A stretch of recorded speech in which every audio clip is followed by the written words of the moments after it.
Welcome back to Spray for Homestead. I'm Nikki, and here's your question of the week. So I thought I'd include this one because it was kind of an oddball question to me, and we talked about this in other videos roughly.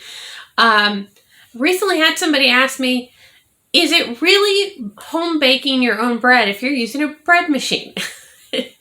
So those who have been around for a while probably know that, yes, we bake all of our own bread here. I can't remember the last time that I actually bought a loaf of bread. I am guilty of the occasional hamburger and hot dog buns. I'll admit to that. But true loaf bread, we pretty much bake it all ourselves. That said, I use a bread machine for that because I'm very busy. And, if you actually bake your own bread, you probably know making bread can be a very time-intensive thing, right? So you're mixing and you're kneading and you're rising and you're kneading, and I've done it. I used to do it. But the needs of the homestead these days keep me busy enough that's really, really difficult for me.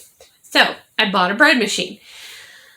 And yes, I think that still counts as you've baked your own bread. I mean, I still put the ingredients in and I kind of let it do its magic, whether I'm running it through the KitchenAid and doing all the mixing and kneading that way, or whether I'm using a bread machine, it's still being home baked. It's still raw ingredients going in and making a product. Now, I think it's pretty funny. This came up in another group not too long ago that some women actually run it through the dough cycle, and then when it's ready to bake, pull it out, make it pretty, and stick it in a loaf pan. Again, not too much work for me. I just go ahead and let it bake it because what does it matter?